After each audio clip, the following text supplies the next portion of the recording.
আমাদের পূর্ণাঙ্গ বিজয় শুধু একজন এমপি হওয়া নয়, আমাদের পূর্ণাঙ্গ বিজয় শুধুমাত্র একজন মন্ত্রী হওয়া নয়, আমাদের পূর্ণাঙ্গ বিজয় শুধুমাত্র একজন রাষ্ট্রপতি হওয়া নয়, আমাদের পূর্ণাঙ্গ বিজয় শুধু একজন প্রধানমন্ত্রী হওয়া নয়, আমাদের পূর্ণাঙ্গ বিজয় শুধুমাত্র ইসলামী দল ক্ষমতায় যাওয়া নয়, আমাদের পূর্ণাঙ্গ বিজয় হচ্ছে আলা লাহুল খালক ওয়াল আমর, সৃষ্টি যার, আইন চলবে তার। আমার ভাইয়েরা, সৃষ্টি যার, আইন চলবে তোমার। আইন চলবে কার? আইন চলবে কার?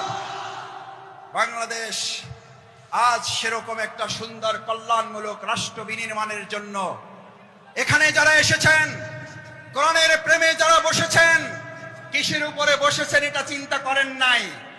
আপনার মাথার উপরে ফ্যান আছে, লাইট আছে, বাতাস আছে, নাই চিন্তা করেন নাই। আজ এখানে যারা এই কোরবানি পেশ করে কোরআনের ভালোবাসায় সমবেত হয়ে গায়ে গা লাগিয়ে লক্ষ লক্ষ জনতা এখানে হাজির হয়েছেন, এই লক্ষ জনতা যদি আজ একটা আহ্বান এখান থেকে নিয়ে যেতে পারেন, রাসূল করিম সাল্লাল্লাহু আলাইহি ওয়াসাল্লাম এরকম মজলিসকে সামনে রেখে আমার মুসল্লিয়ানে কিরামগণকে উদ্দেশ্য করে, এই জামানাকে উদ্দেশ্য করে রাসূল করিম সাল্লাল্লাহু আলাইহি ওয়াসাল্লাম সাহাবীদেরকে স্মরণ করালেন। দুর্ভোগ হচ্ছে সেই মানুষের জন্য, ভালো করে খেয়াল করুন, দুর্ভোগ হচ্ছে সেই মানুষের জন্য, দুর্ভোগ হচ্ছে সেই মুসলিমের জন্য, দুর্ভোগ হচ্ছে সেই কোরআন প্রেমিকের জন্য যে আল্লাহকে ভুলে গিয়ে নিজেকে নিয়ে ব্যস্ত হয়, যে আল্লাহকে ভুলে গিয়ে নিজেকে নিয়ে ব্যস্ত হয় এবং সে নিজেকে নিয়ে ব্যস্ত হতে গিয়ে দুনিয়ার সব কিছু থেকে বঞ্চিত হয়ে যায়। আমরা কি দুনিয়া থেকে বঞ্চিত হয়ে নিজেকে নিয়ে ব্যস্ত হব না আল্লাহকে নিয়ে ব্যস্ত হব?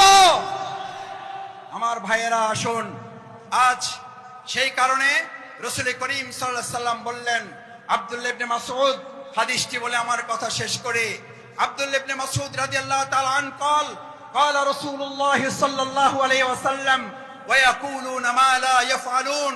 তোমাদের মধ্যে এমন একটা সময় আসবে, কোরআন শোনার লোক থাকবে, কোরআন জানার লোক থাকবে, কোরআনের আলোকে সে হয়তো পথ চলার কথাও বলবে, ইয়াকুলুনা মা লা ইয়াফআলুন, কিন্তু কোরআনের আলোকে সমাজ এবং রাষ্ট্র পরিচালনার লোক পাওয়া যাবে না।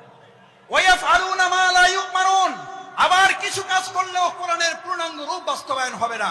আজ এখানে যারা আছেন, আমরা কি কোরআন বাস্তবায়নের জন্য সবাই রাজি আছি ইনশাআল্লাহ? সবাই কি রাজি আছি ইনশাআল্লাহ? আল্লাহ মেহেরবানি করে হাতগুলো আপনার আরশের আজিমের ক্যামেরায় এগুলো তুলে নিয়ে কালকে